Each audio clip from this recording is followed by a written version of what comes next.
welcome everyone, and thanks for joining us today. I'm really glad and really excited about this because the last time I did a presentation for the DBA virtual chapter was, I think, about 2 years ago, probably last year. I just can't remember. It's been a while. And usually I look at the number of people registered and attended. Right now we got 105 people in this. How cool is that?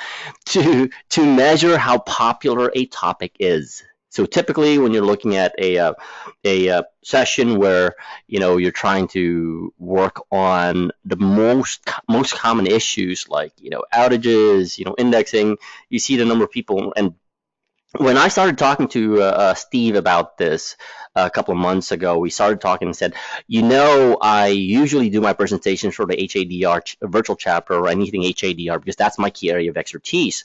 But in these cases, I feel like this is something that IT professionals need. I mean, I know for a fact I needed this 10, 15 years ago, and I wish I've learned this earlier.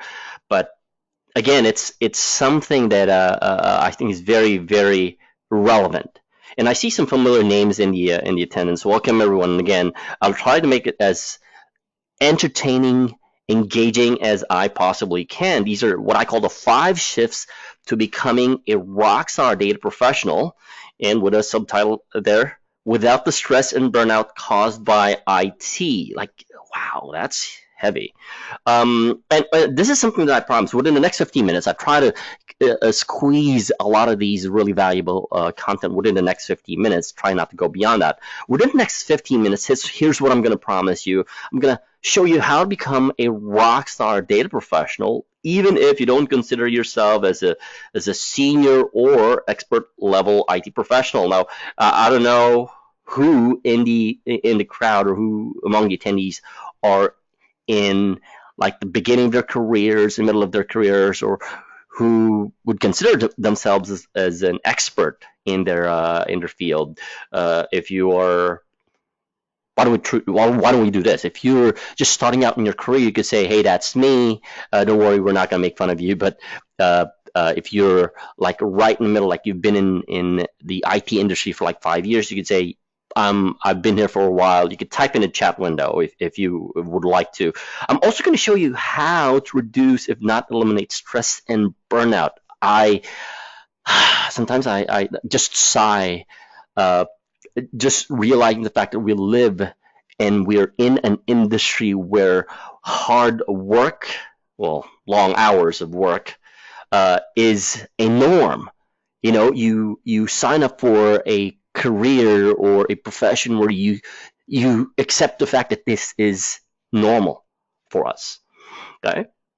I'm also going to show you how to become an expert in your chosen field. Whether you're a data professional that's specializing on DBA tasks, you're a developer or a BI or data analyst or AI or an ML expert or a practitioner.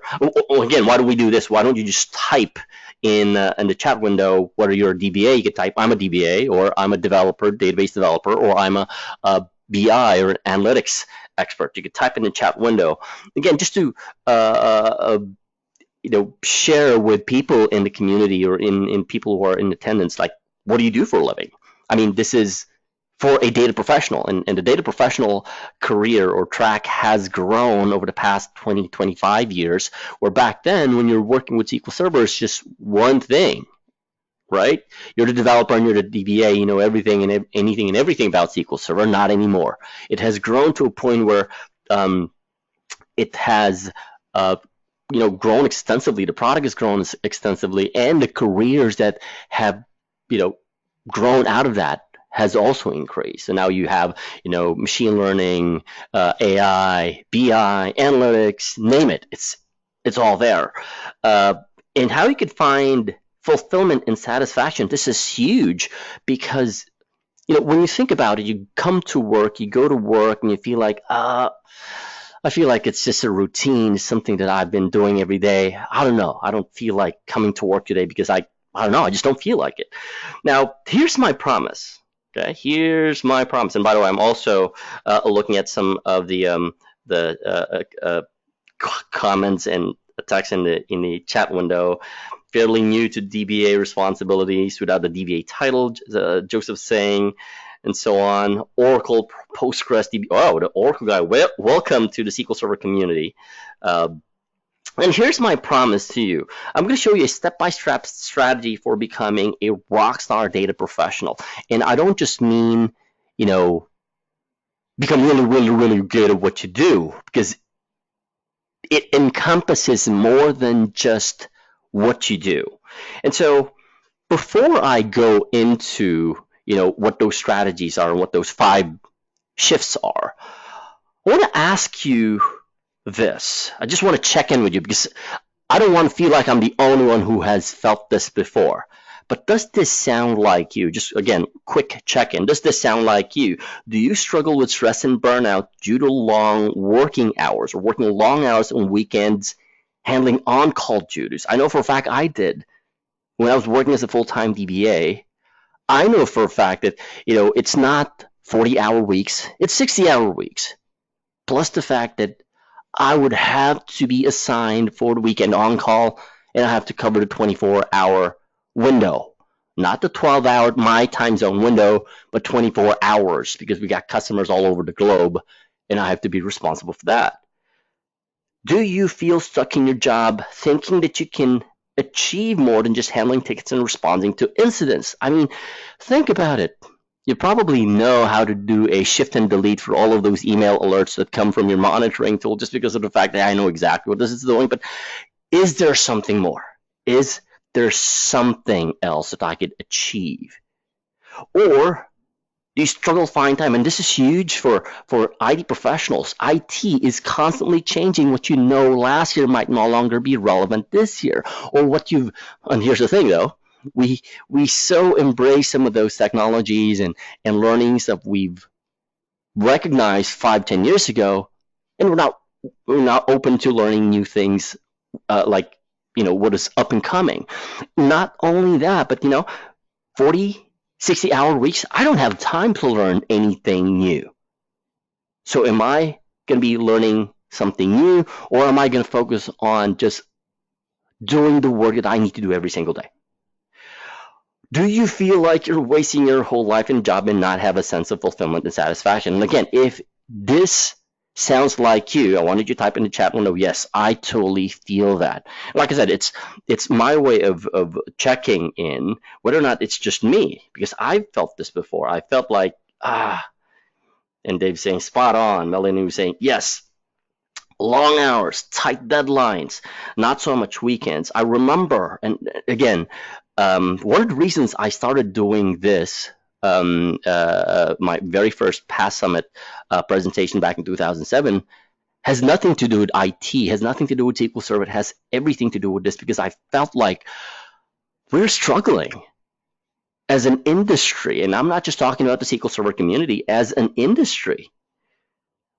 We are struggling with this, and it really hit me hard in 2016 when I did my presentation on how to become a CEO, or your path towards a more management role, where I shared a story of a few of my friends, one of which was the assistant of my former MVP lead who died of a heart attack, and he's 33.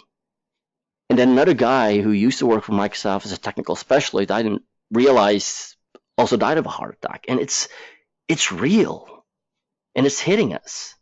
And that's why I made that decision and made that commitment to myself. I'm going to do this regardless of me doing HA and DR and all those deep technical stuff. I'm still going to do this, right? But here's the thing, though. What I've shown you, what I've described, it's really not the big problem. It's not the real problem. In most cases, we felt like, oh, I'm just so bombarded with work. You feel like being overworked is a real problem. No, it's not.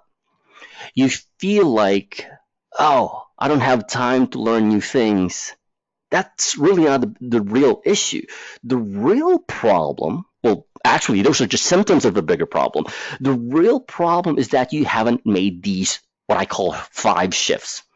Okay? Which is interesting because, again, it's not what we think they are. And once you make these 5 shifts, here's the thing. You will have taken complete control over your life in your career. Why do I say this? I've experienced it myself. I've gone through the whole stage of being an on-call DBA, being a technician, an operations DBA, where I get called in at 3 o'clock. I don't know what it is about being called in at 3 o'clock. I don't know why issues happen at 3 o'clock in the morning when I'm sound asleep. Being on call on Thanksgiving, Christmas Eve, while everyone is having, really nice family dinner, I'm here trying to address a problem because I got paged. And once you make these shifts, you'll have taken complete control over your life and your career. You'll have reduced the amount of stress that you experience. Not eliminate stress some stress is helpful. And we're not trying to eliminate that. We're trying to reduce it so that it does not affect your life, your career, and your family, or whatever is important to you. You'll have created opportunities to advance your career, to move forward in your career, and you will feel satisfaction and fulfillment from the work that you do. And like I said, this is huge because you certainly don't want to be going to work every Monday or every day feeling like, what's going to happen next? It's different, right? And here's the thing, though, and I know I haven't really introduced myself formally. My name is Edwin. I was a 12-year Microsoft MVP. Also Microsoft SQL Server, Microsoft Certified Master for SQL Server. And my key area of expertise is high availability and disaster recovery. Now, you might be thinking, what the heck is this guy doing? He's an HA and DR expert.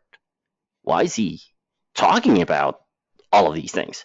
And this is something that I've learned throughout my career. In fact, I've used these 5 shifts in my consulting practice because I didn't realize it's that huge. It makes a whole lot of difference. And I'm going to share with you how I've discovered those. But like I said, whenever I get called in to, called in as a consultant to design an availability group solution or an HADR solution, or maybe just to troubleshoot an outage, in most cases, a typical IT professional response is, let's fix this. Let's fix this. Without realizing there's really a more deeper, yeah, I know that's redundant. There's even more deep cause or deep source of the problem. And I've been working with a lot of customers. In fact, I had a customer in Vermont, or a SaaS company that's providing HRIS system for companies, to a point where they've started rolling out payroll solutions. They wanted me to not come on site. They wanted me to reevaluate their existing always-on availability group solution. And I felt like just by hearing the director of IT speak on the phone, I felt like there is something about this guy and there's something about their team that needs to be addressed immediately. And I said, I want to visit your team. I want to go on and go on site, see your team, talk to your team. Said, no, we can't afford you. And said, I won't charge you for travel and accommodation. I just want to be there. I just want to see what your team is at. So they brought me in. They wanted to reevaluate their always-on availability group solution, but right there and then I sensed that there is something wrong with the team. No communication, there's no proper process in place. What's really interesting is they hired me to be an HADR expert to address their availability group solution, but they got a lot more value out of it because I started applying these 5 shifts into their team. And I hope you're ready. If you're taking down notes, make sure that you are taking notes, because I'm going to start sharing with you what those 5 shifts are. What are those? The first one is think like a winner. And I know you might be thinking, oh, that's not what I need. But hear me out real quick. How many of you, when you come to work on a Monday morning, are so discouraged, like, I need to work on that issue again. Oh, I need to talk to that customer again. How many of you feel like that every Monday morning? or even every morning. Again, just type in the chat window. How many of you are excited to go to work every day just because you know you're making a difference? And this is a big thing. In fact, this is a huge thing for me. Winners find ways to get things done. Of course, losers find excuses to why something can't be done. I remember, again, working with another customer where they were looking at migrating to, from a SQL Server 2008 to SQL Server 2017, just very recently. And they were thinking, these are all the different things that we could approach this project with, but they're all fixated on problems. And I said, okay, let's take a step back for a minute. How would you envision this project being completed within the next 60 or 90 days? And all of a sudden, just a simple question like that, they started thinking about all the possibilities, all of the different solutions that they could think of, just so they could go through the whole migration project. Which is interesting because initially they were thinking, oh, we can't do this, we have a tight budget, we have a tight deadline, and just by listening to people's description of why it's not possible, it changes the whole atmosphere in the room. And like I said, winners find a way to get things done, losers find an excuse why something can't be done. And this is a game changer for me, literally a game changer for me, which is why I started helping my customers through this. Go through your day with a winner's mindset. What I mean by this is when you wake up in the morning, how do you envision your day? Do you envision your day in a way where, oh, we're going to rock this, we're going to solve this problem? Because sometimes it becomes so frustrating, it becomes so mundane. I remember working on a case with Microsoft where it's taking weeks to even find a resolution. And when you go through that, go through the notion of working on a specific problem, you feel like, it's this again. I don't think we can find a resolution. You attract all the negative energy. And I know some of you might be thinking, it's just all no. It is, like I said, a game changer for me. Just changing the environment in a room by introducing how people would think about their day changes everything. Right? Focus on solutions, not problems. We have one problem, we have multiple problems, but sometimes we're so fixated on the problems that our brain could not think of ways on how to find solutions. Focus on solutions, not problems. We already know we have problems. But what if we could spend more time thinking of creative solutions in order to solve that problem? Set your own standards for being a winner. What do I mean by that? Well, if you're an athlete, well, you could always look at the examples of people who are professional athletes. NBA, NFL, NHL, name it. They have a routine. How do they start their day? Do they practice? Do they exercise? What's really interesting is the fact that we spend 60-hour work weeks doing work when we think we'll be more productive when we put more hours in our work. I disagree. I remember the time when I was troubleshooting a cluster issue, and this was about 7 years ago. I've been spending like 18 hours trying to resolve a cluster issue. And I remember vividly because I wanted to escalate it to my manager because I haven't had enough sleep yet. But my manager said, just take a step back, relax. And here's what I did. I said, okay, you hold the on-call. I'll take a 4-hour nap. I said 4 hours just because, I might oversleep. 4-hour nap, I said, just to set the expectations right.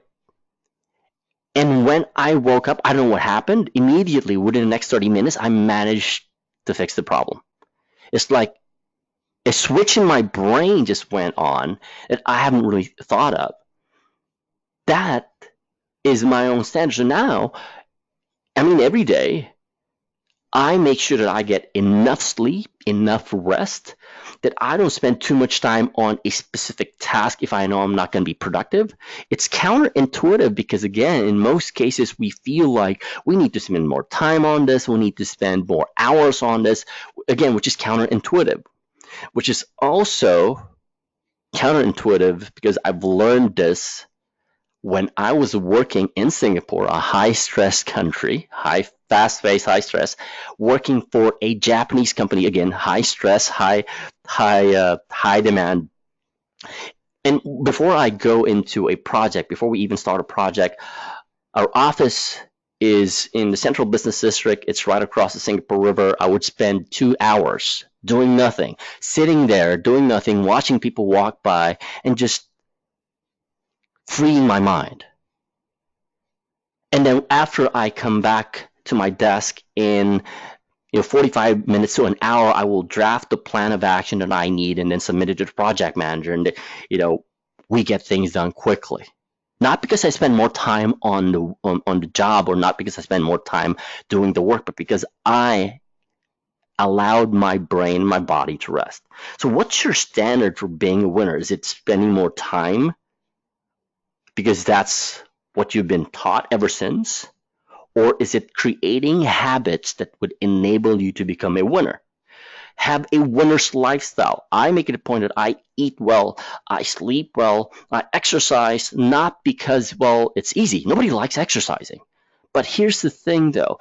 Winners, again, professional athletes, when they go out on the field, when they start playing the sport, for a fact they spent a lot of time taking care of themselves. Good enough sleep, good enough rest, proper exercise. I mean, come to think of it, many people, especially in our industry, Friday nights are common. Let's go out drinking. I've got nothing against drinking, but when you think about it, if you believe you are a winner, you're not going to spend your Friday nights drinking just because you want to have fun. There's a lot of different ways for you to have fun and still take good care of your health. And find a reason why you do what you do. Winners have one goal. It is to win.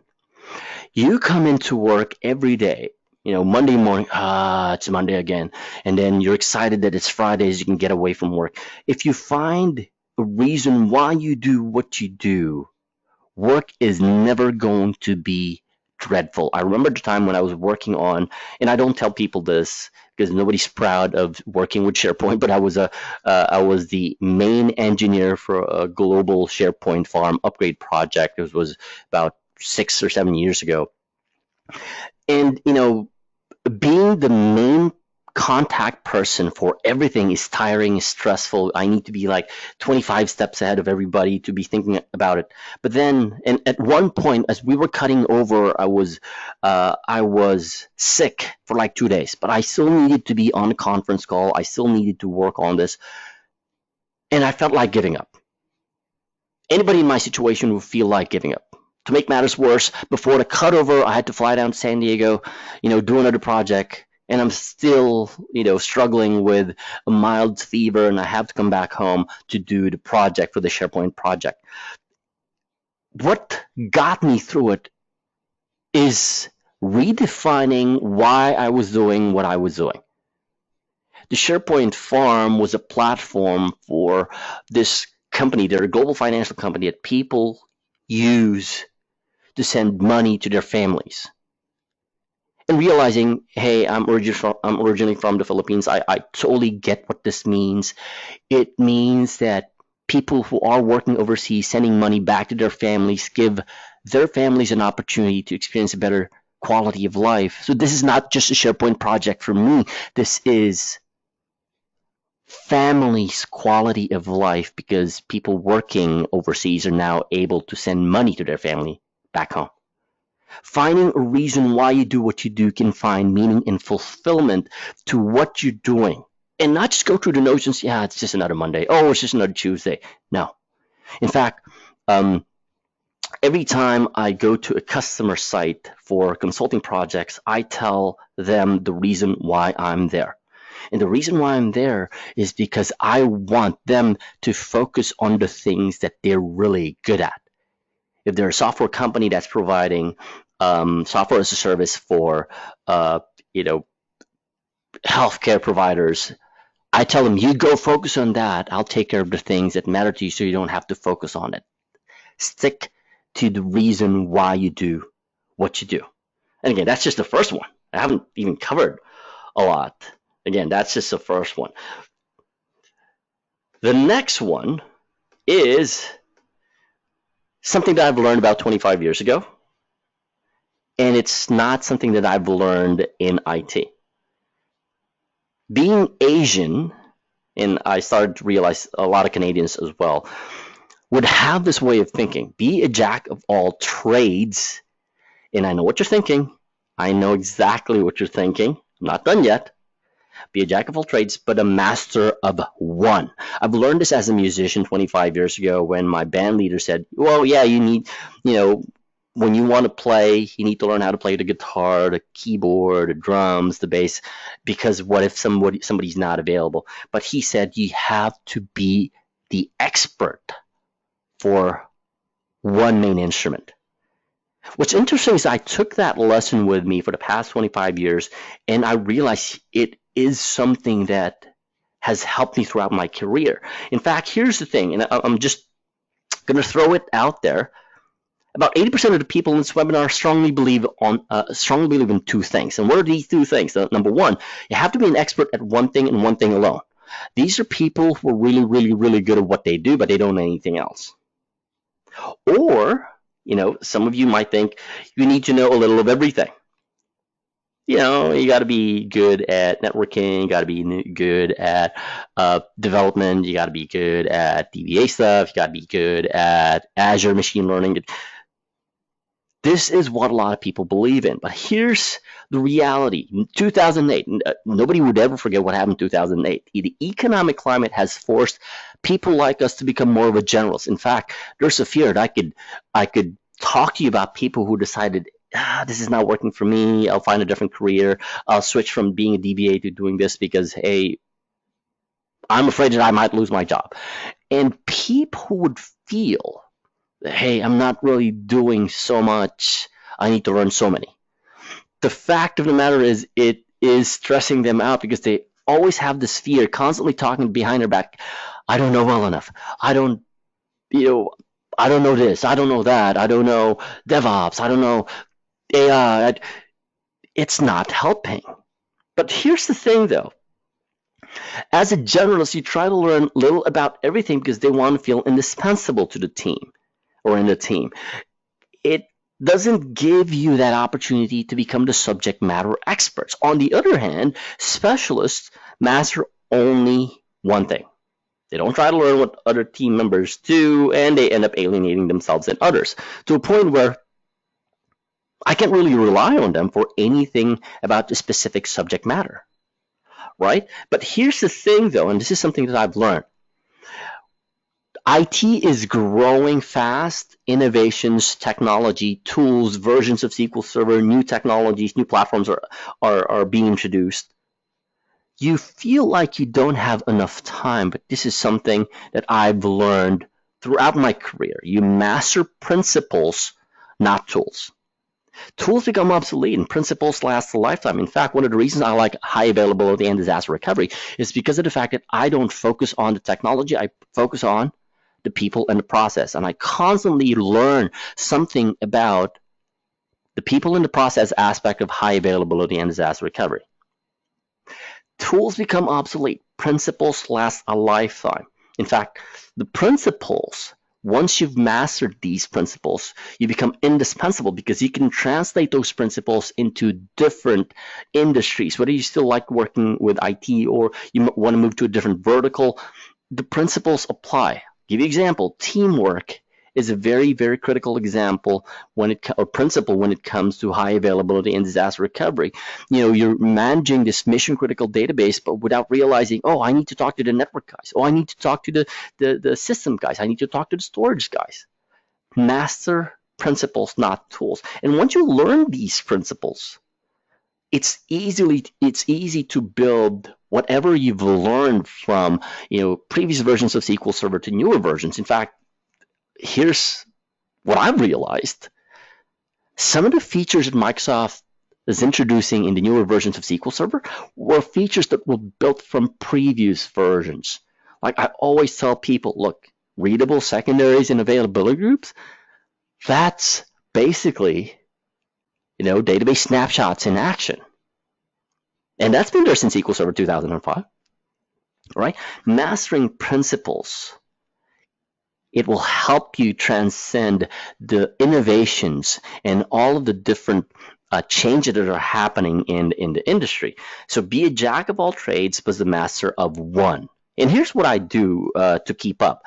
I look at the trends. What are the different trends nowadays? Like DevOps is a huge thing. AI, machine learning, big data, analytics. These are all new trends. Do I spend time diving deep? No, I don't. I look at it from a higher level and see how that would impact what I do. But I still constantly learn more about high availability and disaster recovery. And again, not just the technology aspect, but the people and the process aspect of it. Because the technology, we do this every day. It's easy to pick up, but the people and process aspect of it is something that I have not, I need to constantly evolve and need to constantly learn.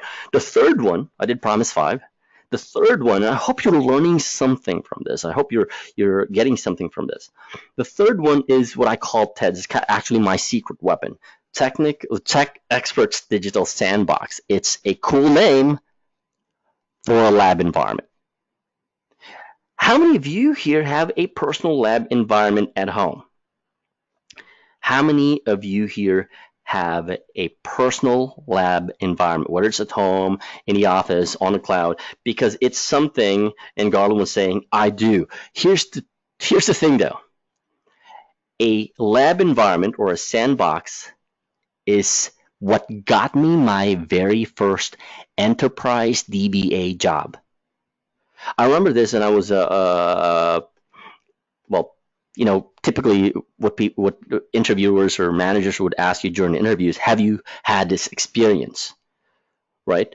And most people would say, oh, I don't have production experience, but any experience is experience. And this is what really got me my very first enterprise DBA job for a global company. And he was asking, do you have the production experience? I said, no, I don't, but here's what I can guarantee you. I know more about SQL Server than most of the members of your team. Why do I say that? I spent years setting it up, practicing, integrating it with Active Directory, working with the different components that impact SQL Server. How many of the members of your team actually know that? I got hired right on the spot. This is, again, kind of like my secret weapon. It's a powerful and safe environment to build confidence. The only thing that I tell people about a lab environment is confidence. You're learning new technologies. You're testing a design or a process before implementing it in a live production environment. And I don't know about you, but this is what I've been seeing. The old way is this.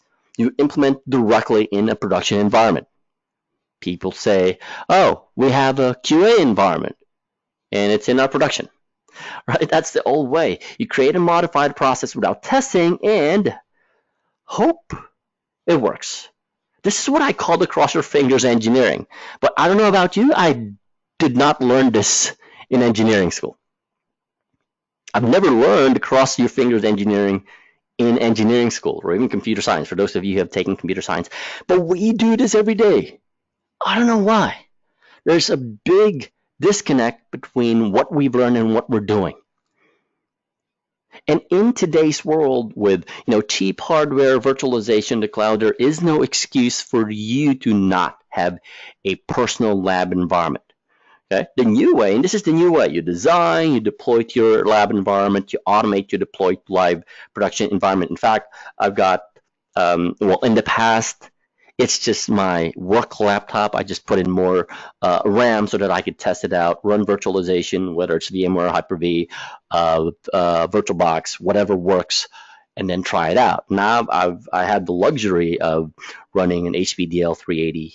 I think it's a G7 that I've been working on, and I'm actually building a Kubernetes cluster to test out the SQL Server 2019 deployment of availability groups. But the point is, the key thing about lab environments is it helps you build more confidence in doing this, right? Again, there is no excuse today for you not to have a live or a lab environment. You want to try out Azure, you sign up for a 30-day Azure subscription. You want to test out EC2, you go ahead and sign up for a free account, GCP, whatever. There really is no excuse for you not to do this. Okay? Number four, and I'm constantly looking at some of the constantly looking at the you messages on the chat and Q&A. Ted says, Rado was saying, Ted's is akin to POCs I do in my dev or QA. Nice to see it confirmed here. And like I said, it builds confidence. Why? Because you know it's going to work because you've tested it. Now, for some of you with very large environments, it may not necessarily look exactly as your production environment, but at least you have something that you've tested. That's the key thing here. Okay. Number 4 is leverage EQ over IQ. So the first one is have a winner's mindset, or think like a winner, be a jack of all trades, a master of one. Not a master of none, but a master of one. TEDS, build your sandbox, build your lab environment, build your POC environment. Number 4, EQ over IQ. You value emotional quotient, or EQ, over intelligence quotient. I don't know what the right term is, but here's the thing though. I want you to take a step back. Evaluate. How much time do you spend reading technical blogs, documentation, manual? Of course, I do hope that you do read the manual, versus learning stuff that has nothing to do with technology. Again, spend 30 seconds just re-evaluating how much time you've learned or you spend learning about SQL Server, AI, ML, Power BI, development, DevOps, Kubernetes, Docker, anything you can think of, versus learning skills that have nothing to do with technology. Okay, and most of the ROCKSTAR data professionals, so you can ask them this personally. I've asked a lot of them in the community. In fact, I use Paul Randall as an example when he used to. Well, we all know Mr. Paul Randall as Mr. DBCC, but check this out. When he worked for Microsoft, he managed a team. Yes, sure, he knows how to crack open a data page. Yes, he knows how to write, C++ code, hardcore geek, but he knows how to deal with people. He managed people. He knows how to motivate people. These are non-technical skills that they're building alongside their technical skills. I mean, I don't know about you, but I've worked with really smart engineers who don't really care about anything. You can't even talk to them because they feel like they're in their own bubble. They feel like they're the smartest person in the room. They don't really care about anybody else. I rarely talk to them. And the reality is we spend so much time building our technical skills, we forget, there's a corresponding non-technical skill that I need to build on top of this, right? The reality is these non-technical skills are transferable regardless of job description and industry. Team management, leadership skills, influence, communication skills, sales and marketing. Well, you might be thinking, why do I need sales and marketing? You're supposed to be selling the value of what you do to your manager. If your manager does not value, does not see the value of what you do, it doesn't matter how good you are. In fact, this is actually the very first presentation that I did back in 2007 for the PASS Summit, Emotional Intelligence for IT Professionals, where we don't neglect our technical skills, but rather work with our technical skills alongside with also building non-technical skills. In fact, for the past 3 years when I started my own consulting practice, I spent more time building my non-technical skills, business development, marketing, sales. Why? Because this is the only way that I can, reach out to more people. The only way I could reach more people is if they know about me, and the only way for me to help them is for them to know who I am. I mean, think about it. The most influential people in the SQL Server community or in the data platform community are the ones who are really good at what they do, plus they know how to communicate it to the community. And again, when you think about it, the IT industry is never going to go away. Computers are never going to go away. Technology is going to be there. But if you really want to move above and beyond what your career is and what you're doing right now. Not just responding to tickets, but leading a team or even influencing a team or making an impact. You need to build your non-technical skills. And again, drawing back to to some of my experiences working with customers, every time I get brought into, especially with troubleshooting issues, where we're in the same room trying to figure out what's wrong, there's always this finger pointing. Customers will blame other vendors, and other vendors will start blaming other vendors. I could just say I don't really care about this, but I would always step in, and I always stand in the middle and tell them, look, let's get back to the real reason why we're here. Stop finger pointing. We need to get this thing done. We need to get this thing resolved. We need to get databases back online.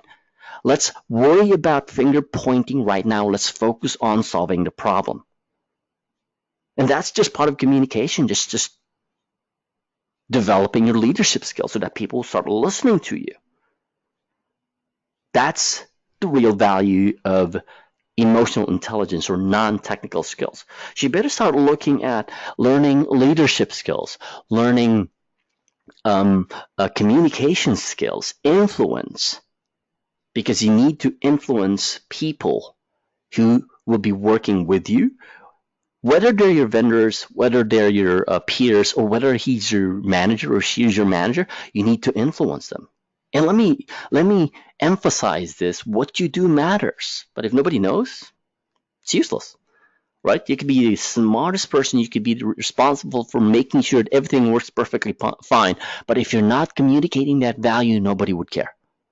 And my goal is to help you communicate your value to the business stakeholders, to your managers, so that they would know how to value what you do. And the fifth one, which is kind of huge, is invest in mentoring.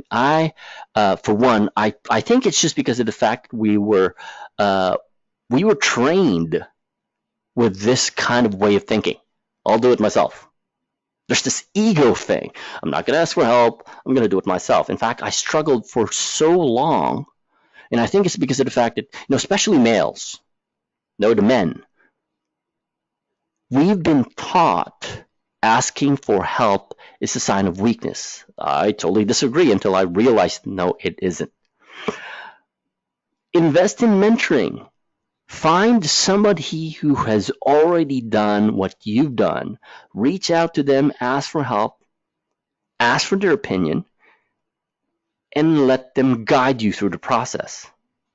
Why would you spend 40 hours trying to resolve a problem when somebody else has already figured it out and is willing to help you solve that problem quicker and faster? Wouldn't that be a good use of your time if you let somebody who's already done it before help and guide you with this? Because learning is not enough, and this is something that I really, really am particular about. You know how Google and the internet has created a generation of smart people. You can't fool around with anybody and everybody now, because anyone who has a phone can always ask Google, no, that's incorrect. Wikipedia says it's not correct. You know how you would have this typical conversation with somebody and you throw in a fact and they say, no, that's incorrect, and they'll take out their phone, search Google, this is exactly what it is. Here's the thing, learning is not enough, and this is something that I keep telling people. In fact, I teach my kids. It doesn't matter how smart you are or if you know everything about anything. If you're not taking action on what you've learned, it's useless. In fact, the one thing I add is, if it's not helping somebody, it's totally useless. People who make an impact in the world are people who don't really know too much, but they've taken action on what they already know. And a way to guarantee taking action is by having accountability. How many of you have signed up for an online course, whether it's Udemy or Pluralsight or any of those online course learning portals, and you bought the course, but you haven't looked at it in years? I have a few online courses, both on my learning portal and on Udemy. It's interesting how people would sign up, and for 2-3 years, they don't even look at it, because there is no accountability, right? Having a mentor or having a coach or having somebody who would guide you through the process is just an accountability process. Now, here's how it works. First is mindset, your belief about what is possible and the quality of your ideas. Somebody who's been there has seen a different perspective, has experienced something different from your own experience. In fact, here's the thing. How many of you who signed up for this webinar expected to hear, oh, one of the 5 shifts, I need to think like a winner? No, we're all looking for, so what's the next thing? What's the next thing? But nobody has ever think about investing in their mindset or changing their way of thinking. Because here's what I believe in. What you think you are, you become. Who you think you are, you become. In fact, my biggest value, the biggest value that I provide my customers is me being an external CIO. They would hire me to be their consultant, build this AG, build this HADR solution. And whenever I come in, I don't ask HADR, SQL Server specific technical questions. I ask questions that a CIO would ask. And that's the biggest value that I give them, because now we're not just solving a business problem using technology. We're looking at where the company's going, what their goals are, and how I can help them get there. It's no longer a SQL Server conversation. It's about how can we help your business, or how can I help your business or your organization go from point A to point B, and while you're at it, let's use SQL Server. A different way of thinking. And based on the quality of your ideas, or the ideas that you get from somebody who has been there or a mentor, is the actions, what you actually do. Like I said, more information means nothing if you're not going to do anything about it. What's your action items? In fact, at the end of every consulting engagement that I do, I come up with action items, and I make my customers think of action items, because there is accountability. Oh, you thought about it? You go run with it. You're now responsible for it. What you actually do. And finally, your outcomes. What are your outcomes? What results do you want out of this? And so, to change your outcome, you need to first start changing your mindset, or your way of thinking, or your belief, and your actions. In fact, your actions are influenced by your mindset or your way of thinking. And that's how you change your outcome. In fact, like I said, I consider myself not as a technical expert when a customer hires me as a consultant. I consider myself as a CIO. And as a CIO, what are the habits of a CIO? How does he think? How does he respond? How does he plan things out? Does he take care of himself? That's how I think about myself whenever I get called in for projects and consulting engagements. And that's because, again, that is how I see myself. That's my mindset. And in fact, this past year alone, 2018, I spent around $25,000 on mentoring and coaching alone. Because back in the days, I thought, yeah, I could do this on my own, without realizing I'm spinning my wheels, not going anywhere. And I said, why don't I just invest on this and see where it leads me? I have to practice my own advice, and so I hired a coach to help me. And it's been tremendous, because I've grown a lot, not just professionally, personally, but also in my business. Because the only way to grow my business is to grow myself. You need a new mindset, a new plan of action, and accountability. Like I said, how many of you have said, oh, this is my goal for next year, and then all of a sudden you don't follow through?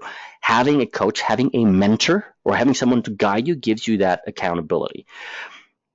Bottom line, you need a mentor. Okay. Now, today I promised you how to become a rockstar data professional. I've shown you the 5 shifts. I've shown you how to reduce, if not eliminate, stress and burnout. How do you do that? Well, you start thinking like a winner. Oh, now I could streamline my processes so that I don't have to do it again. Maybe write some scripts in order for me to streamline my process. That way I don't have to do these over and over and over again, reducing the amount of time that I need to do this, which means I have more time for myself, for my family, and the things that matter to me, right? How to become an expert.